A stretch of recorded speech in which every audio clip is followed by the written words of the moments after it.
तुळजापूर येथे साखर कारखानदाराच्या विरोधात शेतकरी संघटना आणि ऊस उत्पादक शेतकरी यांनी थकीत ऊस बिल आणि भाववाढ मागणीकरिता आमरण उपोषणास बसले होते।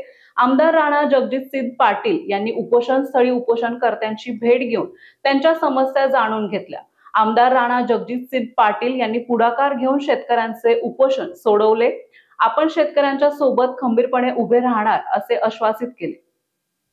ऊस उत्पादक शेतकरी आणि शेतकरी संघटना धाराशिव यांच्या वतीने शेतकऱ्यांच्या विविध मागण्यांकरिता साखर कारखानदाराच्या विरोधात तुळजापुरात 6 नोव्हेंबर रोजी तुळजापूरच्या आई तुळजाभवानी मंदिर प्रवेशद्वारासमोर महाआरती करून येथील छत्रपती शिवाजी महाराज पुतळ्यासमोर शेतकरी संघटनेचे नेते सतीश बनसोडे, सूरज बचाटे आणि ऊस उत्पादक शेतकरी यांनी बेमुदत उपोषण सुरू केले। साखर कारखानदारांनी 2025 आणि 2026 चालू गळीत हंगामातील ऊसाची पहिली उचल प्रति टनास 3000 रुपये देण्यात यावी। सोलापूरसह अन्य जिल्ह्यातील साखर कारखान्याने शेतकऱ्यांच्या थकीत ऊस बिल देण्यात यावे यासह अन्य मागण्यांकरिता उपोषणात बसले होते।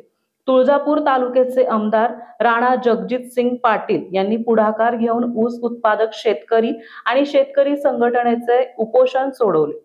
या प्रसंगी धाराशिव जिल्ह्यातील ऊस उत्पादक शेतकरी आणि शेतकरी संघटनेचे पदाधिकारी उपस्थित होते। प्रतिनिधी सतीश राठोड, तुळजापूर। अध्यक्ष आहेत ते उपोषणाला बसले होते आणि वास्तव हे आहे की आता वर्ष होऊन गेलं, अनेक शेतकरी 2 वर्ष होऊन गेले शेतकऱ्यांचे पैसे थकीत आहेत। लोकांना कल्पना नव्हती की नेमके किती आहेत, प्रत्येकाला वाटायचं की आपलेच राहिलेत, परंतु यांच्या सगळ्यांच्या लक्षामध्ये आलं, त्यांनी कदाचित एकत्र सगळ्यांना घेतलं, त्याच्यामुळे लक्षात आलं की 5-6 कोटी जवळजवळ 8 कोटी म्हणतात मोठी रक्कम ही थकीत आहे आणि 2 वर्षापासून थकीत आहे। त्यामुळे उपोषण करायचं त्यांनी ठरवलं।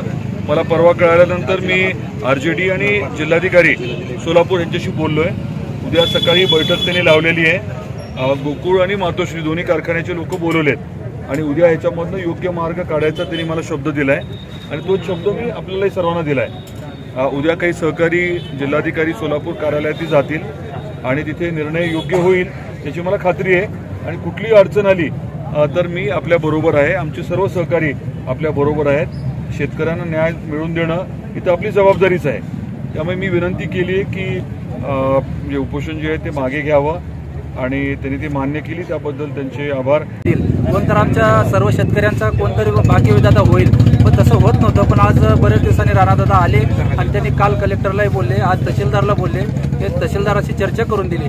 त्यानंतर मग आम्ही सगळे शेतकऱ्यांनी सगळ्यांना विचारून की या ठिकाणी राणादाच्या हातून आम्ही उपोषण सोडलेलं आहे। काय सा न्याय मिळाला आपल्याला? आपण जिल्हाधिकारी कार्यालयामध्ये धाराशिवमध्ये आपण या ठिकाणी गेला होता, सोलापूरला जिल्हाधिकारीची भेट घेतलेली आहे आणि मनोज दादा जरांगे यांची देखील आपण भेट घेतल्याचं कळते आपल्याला। काय सांगाल तुम्हाला, कशा पद्धतीने न्याय मिळाला? पहिला मुद्दा आम्ही कलेक्टर साहेब आपले सोलापूर जिल्ह्यातले गेलो, कुमार आशीर्वाद साहेबाला राणादादांनी फोनवर चर्चा केली, बोलले।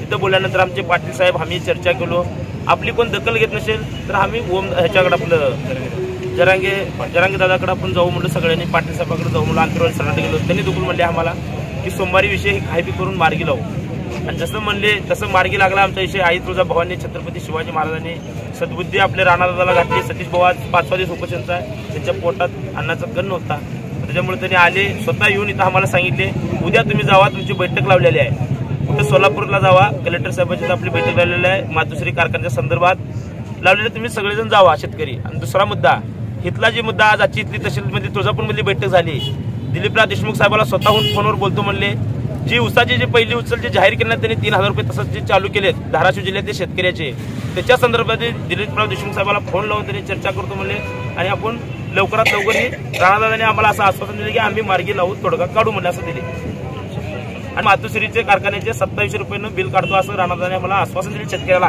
करा का नाही दिले का नाही राणादादा आता? मग त्याच्यामुळे आम्ही उपोषण सतीश भाऊंनी त्यांनी विनंती केली, अन्नत्याग करत असताना आम्ही उपोषण माघारी घेतले।